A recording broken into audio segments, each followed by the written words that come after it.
Namaskar and welcome to Indian Diplomacy, show on Doordarshan, India's national television channel about Indian foreign policy, India's international relations, and India's ethos and worldview which are shaping a better international order.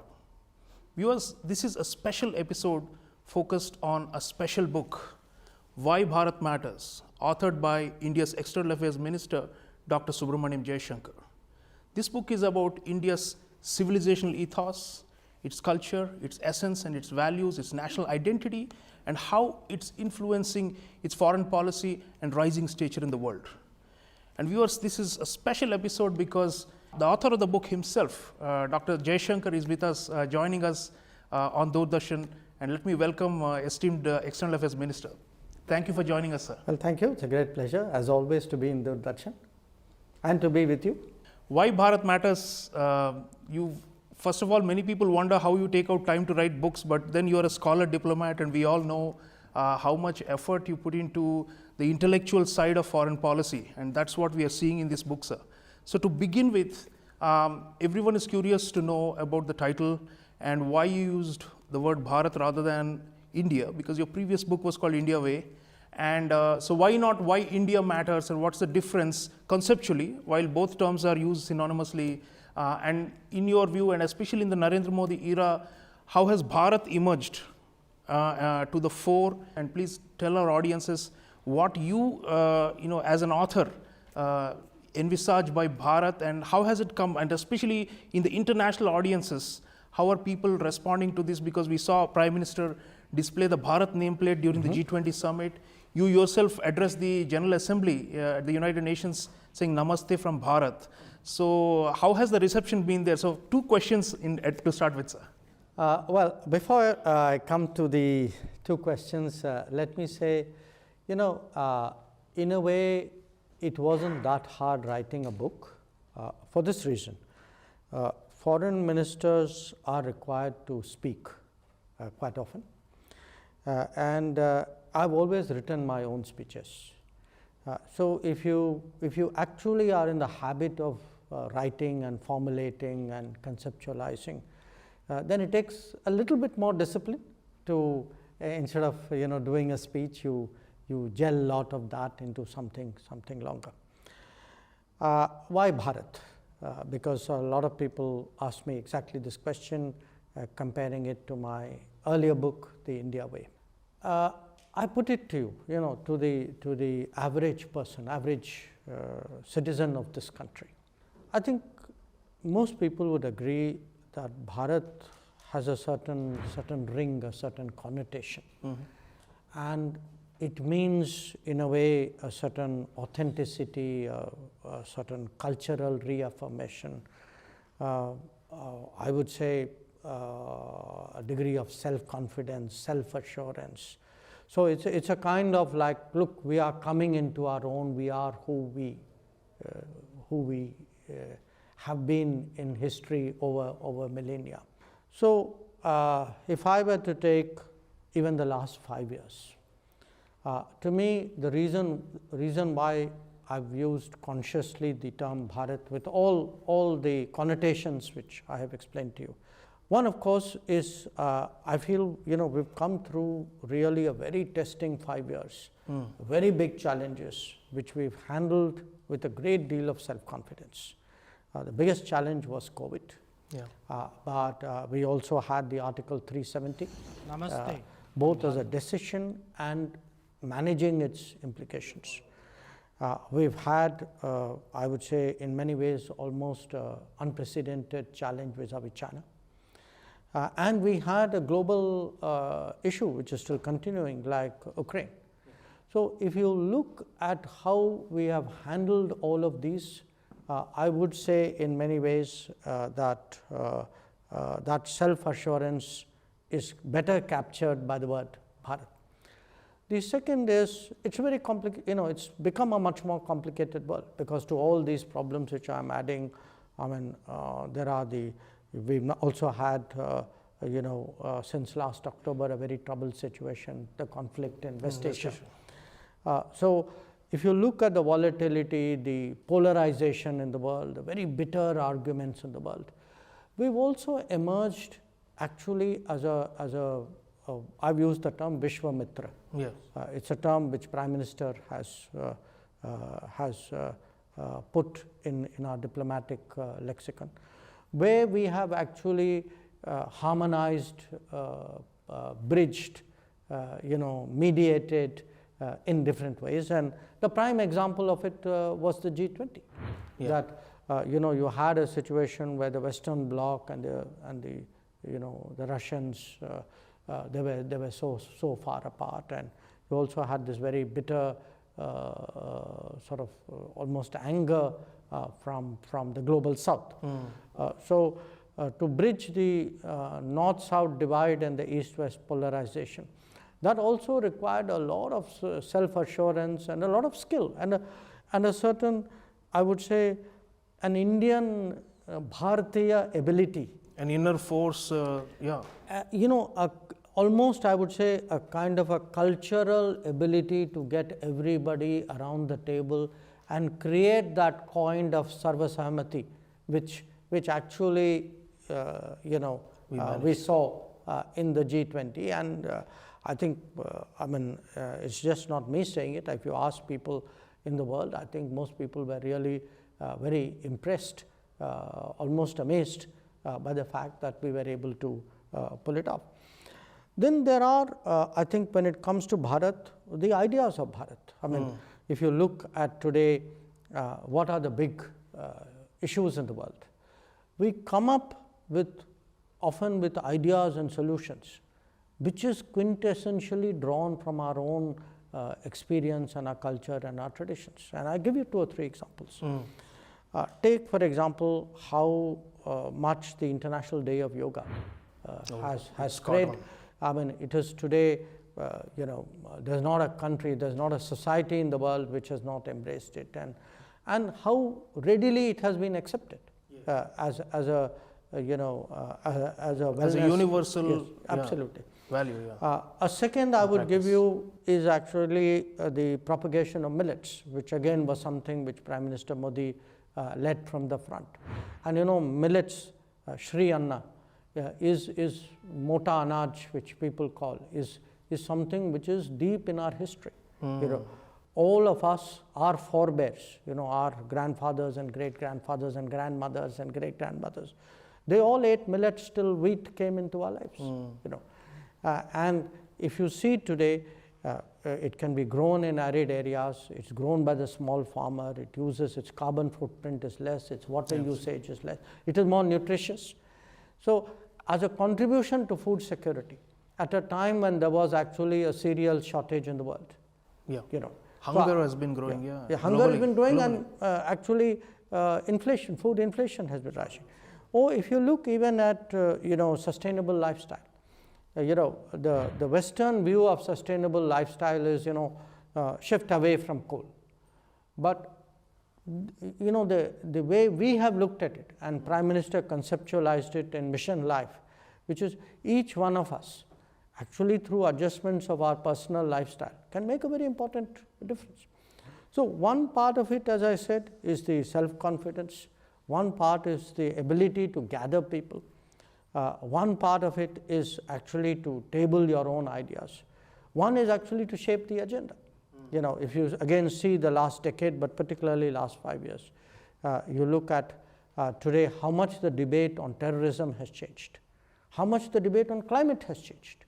That if you see, the International Solar Alliance, the Coalition for Disaster Resilient Infrastructure, even this idea, which many people think is futuristic, but which I'm very sure will happen, which is the idea of one sun, one world, one grid. One grid, connecting electricity across the world, So, So clearly there is this Bharat that is more innovative, more flexible, faster, seems to be more agile and also more creative, and is also in the process becoming accepted as a Vishwaguru and Vishwamitra. And we've also in this process been able, when it is a hard power issue, we have taken that road. When it is a soft power issue, we have also shown that capability. When it comes to idealism, we have, in many ways, shown, I would say, a generosity and a fellow feeling. But when it comes to real politics, we have been very hard as well. So this again is, I would say, something which is very much us, getting Intrinsic the balance Bharatiya right. values, yeah. Because at the end of the day, when we speak about Bharat, when we speak about our tradition, culture, we've always been someone who's been able to find the right balance, who's been able to gather people, who've been able to, what looks very difficult for other people, we know exactly how to manage it. And I think that is the big change. Absolutely. Sir, talking about national identity, I mean, in our academic literature, we often talk about how important it is in shaping foreign policy, but only to some extent, because ultimately it also depends on the configuration of forces and the balance, and also the alliances, friendships, partnerships, opponents, the global landscape, as you have called in Why Bharat Matters. And here also you've made the point that we are now reading the global landscape more accurately. And the way you have given the example of Hanuman and Rama and all our great characters from the great epic Ramayana, and you have made the argument that there is something about our ability to map the field, and on that basis, and then we also play the game that the other nations are playing.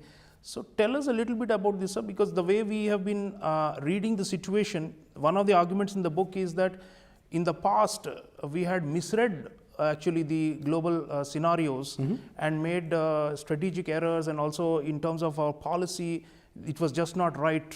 So you served in the foreign service before becoming minister for many decades.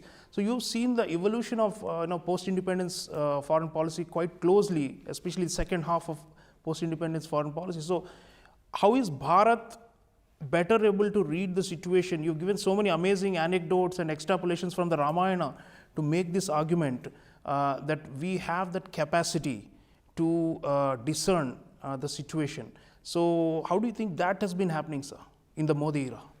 Well, again, a lot about when you is getting the world right. Getting the world right is very important, because if you don't understand the new forces, the different forces, the threats, the opportunities, the challenges, then obviously our own responses and our own choices are flawed.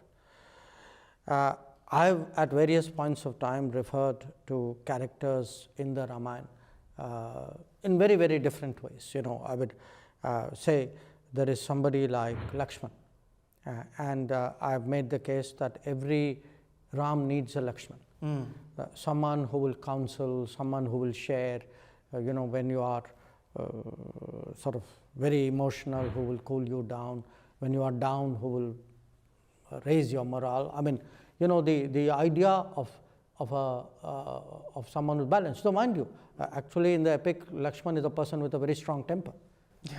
It's very interesting. I mean, their relationship, when one actually gets exercised, the other cools down, and it's actually there's a complementarity there. But a second example I gave is actually Hanuman, which is that he is sent with a certain mission to Lanka, but if you actually see, he is able to do very much more than that. He is able to establish contact with Ma Sita. He is able to actually throw the entire Lanka, Ravana's court, off balance. He is able to set the city on fire. He is able to gather intelligence. He is able to make judgments about Vibhishan, which later turn out to be very accurate, or in fact Vibhishan himself. So at crucial moments, it is his understanding of the Ravana's side which actually helps the Ram and Lakshman to deal with very complicated situations. So when this, it's really, knowledge is power, knowledge is central to diplomacy, knowledge is critical to actually dealing with the world. So we must have an updated sense, and my argument is we've got to understand today the changing world, that there are new debates, that there's a big debate about, how much to globalize, what kind of globalization.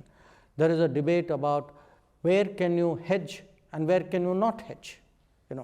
Where should you actually make understandings, where should you keep your options open. So there's no neat, simple formula. It's a very complex you have to make judgments, metrics out there. But where there is, I believe, a civilizational element is, if you look actually at some very difficult situations, today actually as a society, as a people, as a leadership, there is a certain, I would say, a deliberation, a certain wisdom, a certain maturity, which is intrinsic to us, which is we understand often that there are complications. It's not, like our epics, they themselves are quite complex and have so many characters. Yes. So the idea that it's not so simple. Often if you look at a Western narrative, it will be, there are these two sides. This is black, this is white, this is right, this is wrong, and you must choose. Okay. Whereas our tradition, our history, our experience says, wait, hold on a minute. There are many angles to it. There is much more to this than simply that good guy versus bad binary choice. And in many cases, if you look at complex situations that we are dealing with, and I would say the conflict in Ukraine is one, where actually it is our considered judgment, it is that not being rushed, not being pressurized, which has helped us to take a much more, I would say, a deliberate view, a much more considered view of what is happening. And today, I must tell you, 2 years after the conflict, it's almost 2 years since the conflict started, a lot of countries today actually come to us and say, well, it's good that, someone like India, a country like India is actually talking to all sides. to both sides, and maybe this will be helpful as we go along. So there is that angle. But there is also, when you have a sense of history, you can, from history, see opportunities. I give you one. During the G20, we announced this IMEC corridor. India, Middle East, Europe. India, Middle East, corridor, Europe economic corridor. If you actually look at IMEC is thousands of years of history. That the same routes. From the time when Indians traveled to Europe and Europeans traveled to, this was the route that they took. Today, when we announced it, I had a lot of countries in the world, including in Europe, who see it as something very innovative, very novel, very bold. And you have to tell them, yes, it is, but it also is 1,000 years of tradition. It's part of our history. It's part of our history. Yeah. Or if I were to give you a different example, in a sense, I would say even reclaiming history, not just returning to history. It is what is happening in the maritime spaces. That after independence, if you look at it, we've really not had an integrated sense of the maritime space. And yet we are the only country after whom an ocean is named. So when Prime Minister thought of Sagar, the idea that there are many islands, there are littorals, there is sea space, they have their own unique challenges, and also that this is an area where our culture is visible. It's visible today, whether you go to Angkor or you go to Borobudur or you go even to the Mison or east coast of China. Yeah. Or if you go the other way around, you go to the east coast of Africa, you go to the Gulf, So our footprint is there. Civilisational India. Yes. Yeah, so the idea of a civilisational India today, look, we are the most populous country. We will soon be the third largest economy in the world. Okay. In pretty much every area, in one way or the other, we are making a bigger presence. But if it is underpinned by a larger civilizational narrative and, based on actuality, then it gives you a very, very different standing. So all these are actually very helpful. And to my mind, actually, if you have to make this in a sense a part of the personality of India before the world, then first of all we must ourselves be proud of it. I mean, self-consciousness. Yes, there has to be that self-consciousness, that awareness. I mean, if we deny where our own history, our own past, our own tradition, then how can we stand before the world and say, we are a great civilizational power? So what we will be is very much dependent on what we were. Absolutely. And what we are. And I think that's, in a sense, the international relations side, which I was really trying to capture. Sir, there's one concept in Why Bharat Matters that struck me as a very striking, it's something that needs deeper extrapolation and analysis, the idea of the Ramarajya, or of a well-governed state. And you've said that is in many ways our model. And in the Modi era, there are many innovations we have done domestically for good governance that are now finding resonance globally, and other countries are wanting to adopt some of our good governance practices. Earlier, we know very well the so-called Bretton Woods institutions and others used to actually lecture to developing countries saying, this is the model and you have to do good governance. But now, here is a democratic country, a developing country like Bharat, but which has some successes, notable ones, and which could become examples and templates for others to follow. And to me, that looked like that is the extension of the Ramarajya for global governance also. So please talk about that, sir, and how India can shape global governance using the Ramayana and the Ramarajya. And please tell our audiences, because there's a lot of pride in our culture, but we don't know exactly how the rest of the world will receive these ideas. So how has been the reception, and when you talk to people, when you talk about our domestic successes, how do they react? And you often talked about they're curious and they want to know how they can adapt it. So tell us some examples, sir. Well, what are the two words which will come to your mind? Suppose we are talking Ramarajya, okay? And I say, okay, here's Ramarajya, here is the modern contemporary world. What two words, what two concepts or characteristics would fit in here? I think one would be a concept of rules and fairness. One would be a sense of justice, right? And equity and fairness. Fairness, justice, rules. Now, look at today the debate in international relations, in world affairs.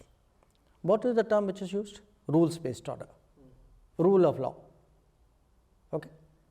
So, you are saying, in a sense, that concept, except that concept you are taking it as though it's derived from some Western political science pronouncement.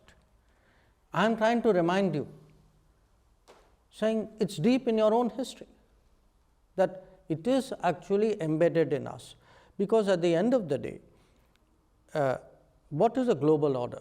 A global order does for the world what a society does for a country, which is, in a society, we all have our rights, we all have our interests. Somewhere we kind of reach a accommodation, and we accept that there are certain norms and methods by which we must conduct ourselves, which is for common good, right? Now, that is today what we are, when we speak about a global order, what are we trying to do? We're trying to do exactly that. So, you hear today the word global good, you hear the word global commons. I put it to you, when Ram and Lakshman are actually asked by rishis to come to forests and say, my penance and my prayers are being interrupted. What are they doing? They're actually going to the global commons to serve the global commons. Yes, fighting the demons. Yes, I mean, today Keeping you the would commons say safe, yeah. you would say the global commons is under threat from traditional and non-traditional threats, and you are doing something to deal with it. You know, so in a sense, what is there, if you put it in a different parlance, you kind of modernize it in a way. You know, it is right there. Now, why is that important? Because we are seeing today that if there are stresses and pressures and volatility, it is arising from this disregard for rules, disregard for norms. So, a very obvious case, for example, is UNCLOS, the UN Convention on Law of the Sea. So, today, if countries sign up to UNCLOS, then there is a whole responsibility which comes with that. You know, you can't pick and choose. Now, we believe that actually we have set an example, that when we had a dispute with Bangladesh, we went to a tribunal, we accepted arbitration, but we said, okay, whichever way the arbitration goes, for us, against us, or whatever, we will accept it. Now, you contrast that with what happened in South China Sea. So, you know, there is today a value to Ramarajya and to the idea of following rules. Yes. You know, or if I put it to you even bilaterally, you know, what is today one of our big issues with China?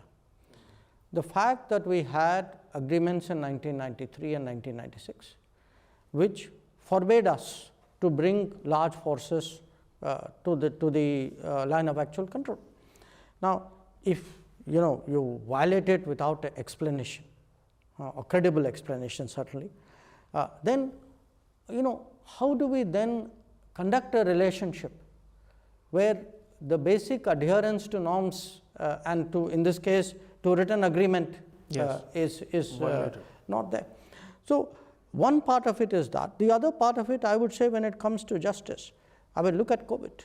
You know, COVID was very unjust in the way the powerful treated the weak. That if you looked, I mean, even today, if you go to Africa and you go to Latin America, you know, people get emotional about how they were treated during COVID.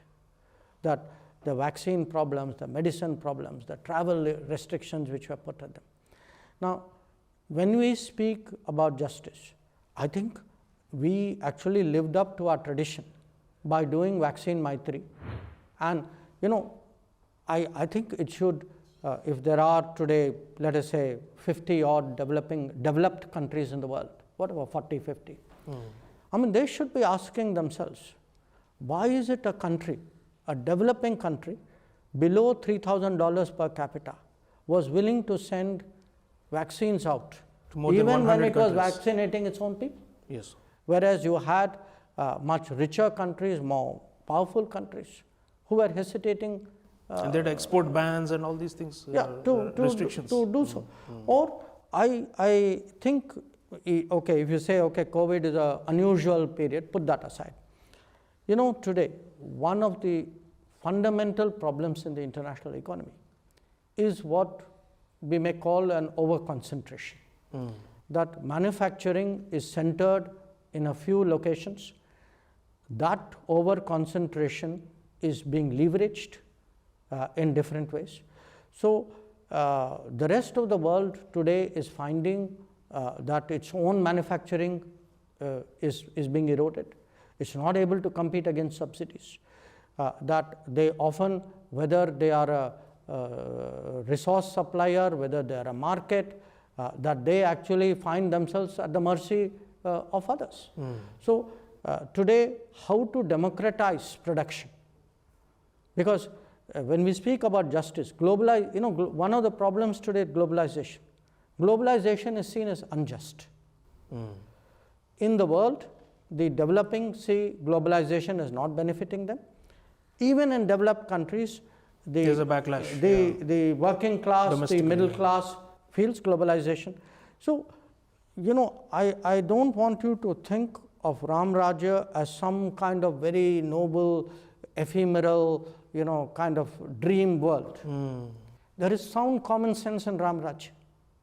You know, a well-governed society, a polity, is a model for a well-governed global international community. So there's also the element of performance and delivery in the foreign policy you've highlighted in Why Bharat Matters. It's not just our regaining our ancient civilizational self-confidence, but also you've given the analogy of Hanuman and others, that we are faster today, more agile in saving lives, in responding to the needs of developing countries, which is part of the justice agenda we just spoke about. And here, the criticism used to be the Indian foreign policy, we don't implement, we promise, Indians talk big and they don't deliver. That is how it used to be.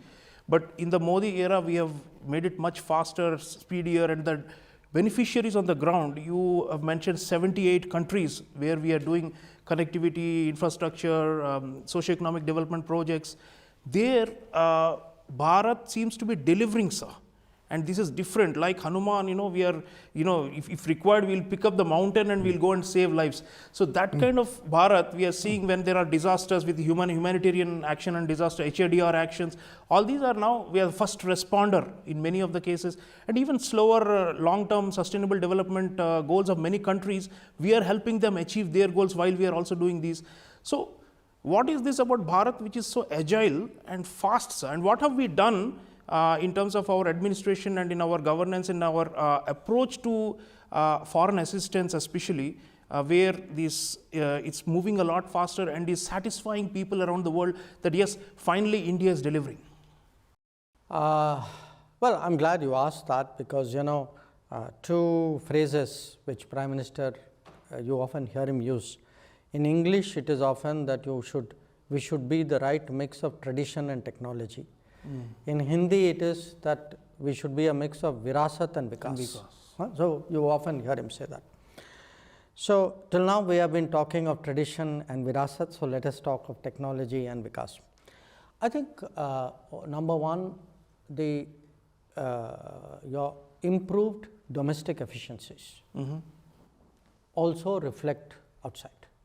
That how well we perform in a neighboring country or a faraway country will be in somewhere related to how well we perform at home. Sure.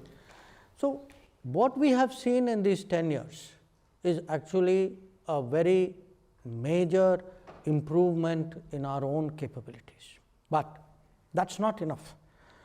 Prime, we have very early, I think virtually in his first few months, Prime Minister started a review program called Pragati.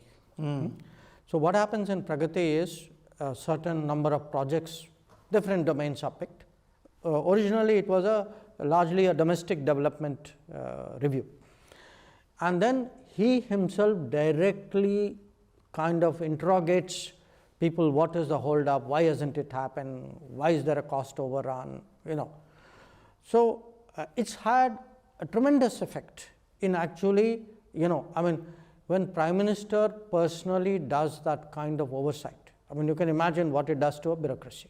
Okay, I saw it at that time because I was a bureaucrat. Okay, so as a secretary, I used to be answerable to him because this started to be done for neighboring projects, neighboring country development projects also.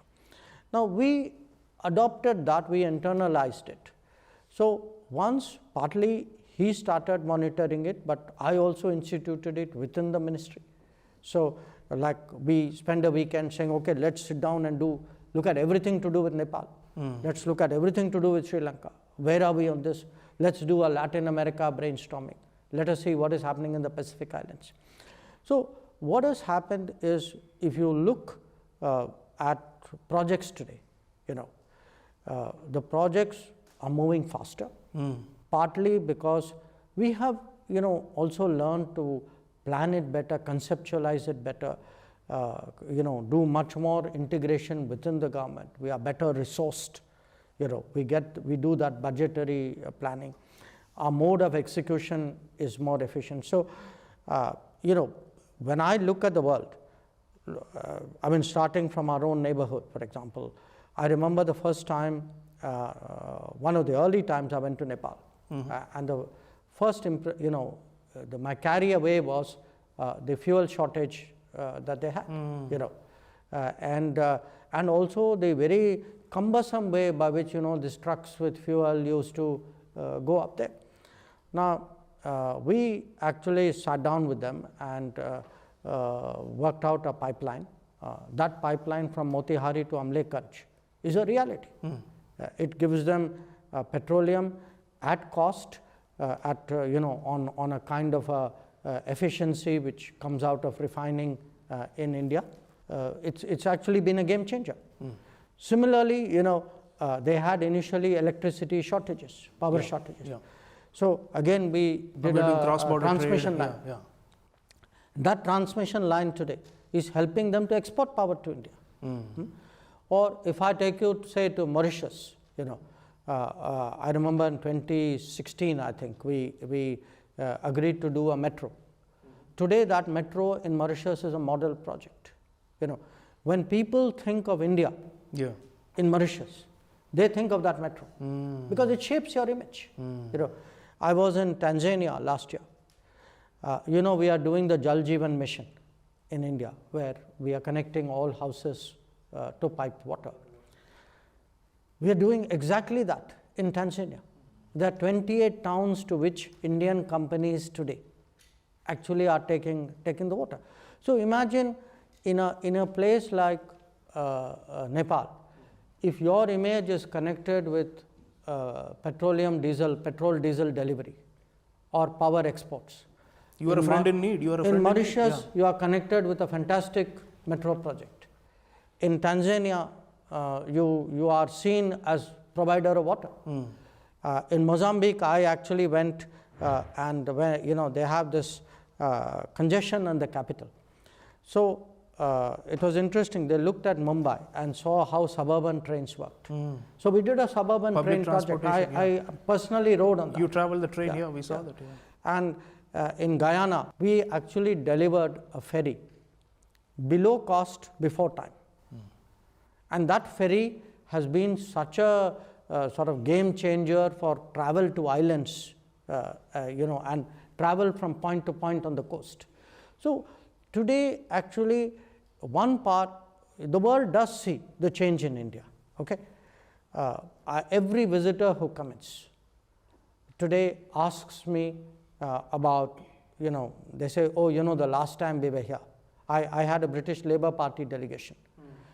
For them, the airport was a discovery, driving in from the airport was a discovery. For them, everywhere there was construction going on. Or I had President Macron. So, when President Macron asked me, he said, okay, give me a few examples.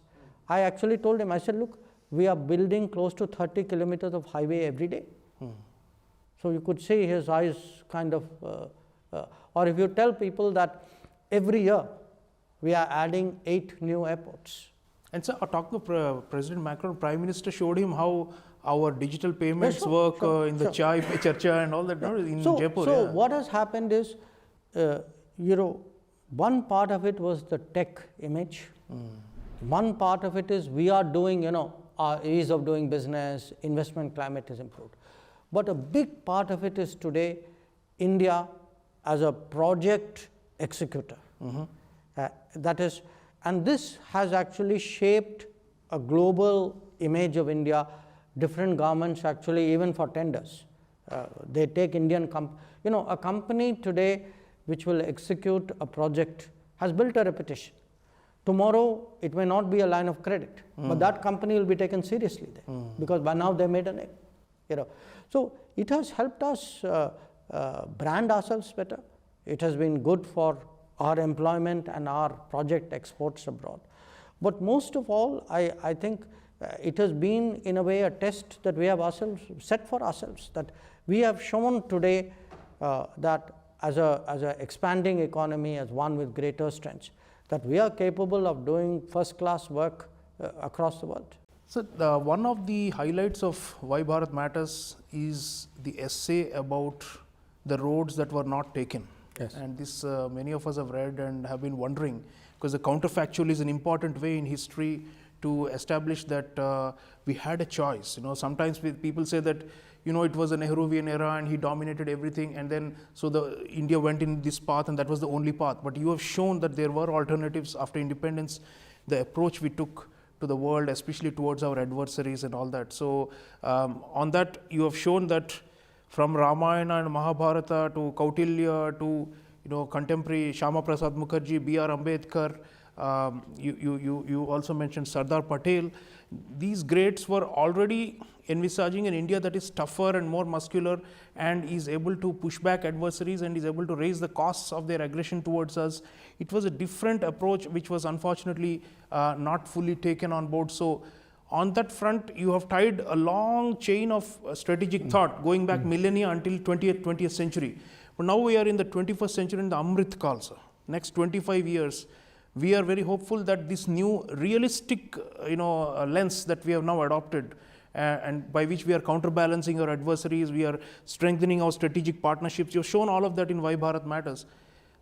My question really is this sustainable going into the next 25 years, Amrit Kal, and for the rest of the 21st century? The legacy of Sardar Patel or of B.R. Ambedkar or of Shyama Prasad Mukherjee or of Sri Krishna or Sri Rama, all the way, can we really continue that into the future, and how do you see that? I mean, we want Modi Sarkar to keep taking this forward, but then the question is for next 25 years or next 75 years, as we grow bigger, can we maintain this Bharat mentality and this Bharat attitude, as you call it? Well, let me answer it to you in three parts. One reason why I went to the Ramayana is to show that a lot of these traditions, these ways of thinking is there deep in our own culture. We don't, often people associate this with somebody would say Machiavelli or Sun Tzu. We often get names of foreign thinkers sort of thrown at us. I'm not disputing their merit, but I want people to understand that there is a great tradition in India, and if only we understood and appreciated our own practices, heritage, culture better, we ourselves would be drawing strength from that. We don't necessarily have to search elsewhere for that. The second, what you call counterfactual, but I make this point, these are not hypothetical propositions. That I picked three examples, okay? Relations with the US, relations with China, relations with Pakistan, and have tried to demonstrate, and this is not a great scholarly book in that sense. It's a thought-provoking exercise. I have tried to give specific examples to say at that point of time, as the decision was taken, some other leader, and a notable leader, somebody placed a different option before the country. So this is not me saying after 60 years, saying, oh, they made a mistake in 1962. This is Sardar Patel saying in 1950, saying, look, please read China right. Please understand today we have a two-front issue, which, for a polity is a source of great concern. But at that time, Nehru's thinking was to dismiss it. I mean, he actually says for him it's inconceivable that something, I think he uses the word, you can't have a wild adventure across the Himalayas or something like that. So he's completely dismissive of it, because his reading of China is very different from Sardar Patel's reading of China.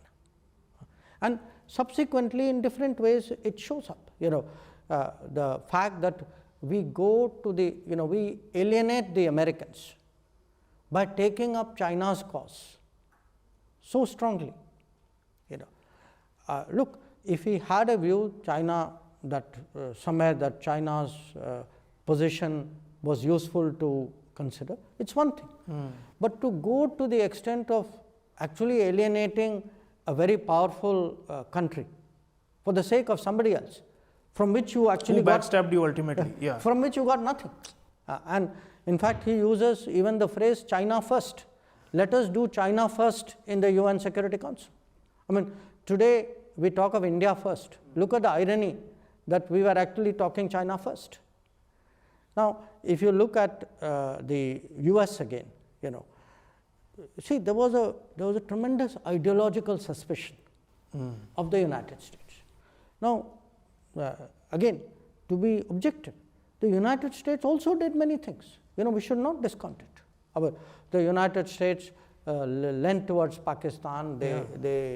But the fact is, at that time, it could be Sardar Patel, it could be Shyama Prasad Mukherjee, it could be Minu Mosani, it could be Dr. B.R. Ambedkar, all of whom argued saying, look, it's not in our interest that our relationship with the United States we should alienate them so much. We should alienate them to that degree. Or if you take Pakistan, today it is glaringly obvious. But even at the time when the Nehru-Liaquat Pact was concluded, you have Dr. Shyama Prasad Mukherjee saying very clearly, look at Pakistan, look at the nature of this polity. Do you think these people will really treat the minorities well? You are assuming as though they are just like you, and they are not. So these were cautions, there were warnings, there were alternative opinions. I'm not using it to say somebody was right and somebody was wrong. But I think today, when we look at our America policy, our Pakistan policy, our China policy, or other policies, the younger generation particularly should know that there were debates, there were choices, that there were roads which were even at that time envisaged. So what we did was not inevitable. It was not the only path we traversed. We could have traversed. And now going into the future, sir, for Amrit Kal. No, and therefore it is important. So coming to my third part, lot of changes. Okay, so you asked me the question. So how do we stay the course? How do we go ahead? And in a way, I would say, in international relations, I've said there in the book that Sabka Saath, Sabka Vikas has been a very good formula to become a Vishwamitra. But I would say in international relations today, Modi ki guarantee has actually tremendous resonance. If you go to countries who are recipients of vaccine, they know what is Modi ki guarantee. You ask me today, 78 countries who've got better projects on time at cost.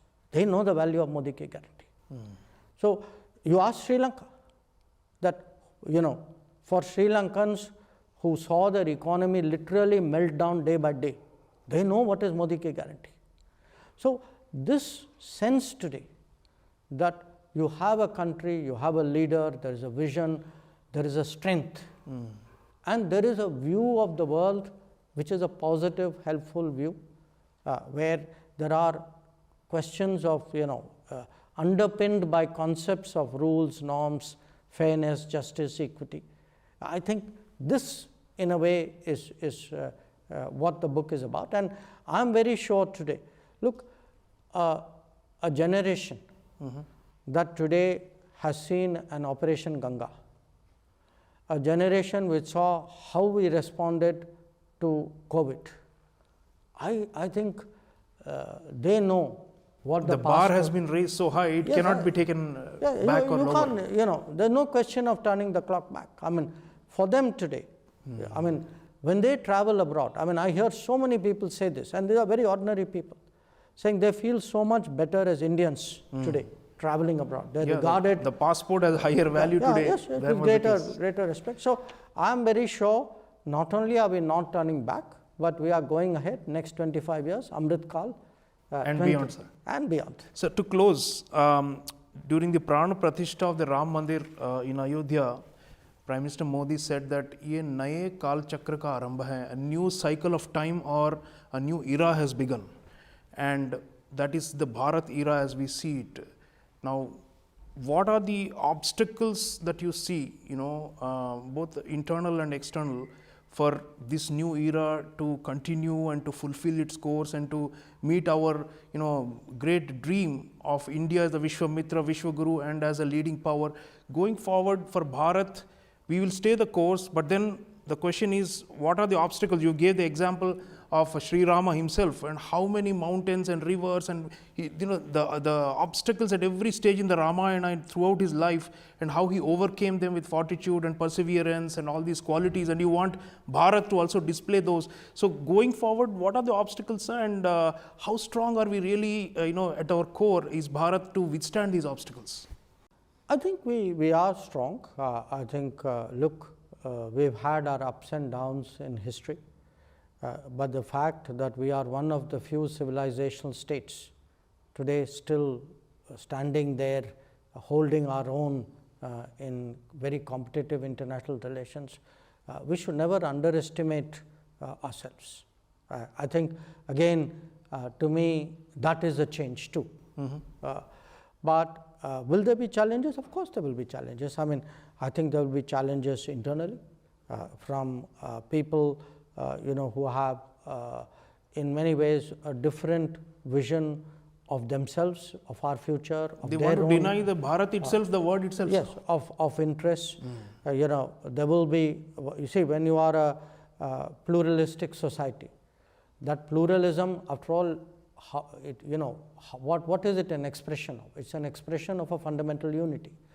But if that pluralism is misinterpreted and tries to become like a way of sowing divisions, this has historically dogged us. I mean, you look at our history, that has been, there are those who have tried to, in a sense, consolidate, keep us together and go forward, and those who kind of divided and in a way destroyed the country through that.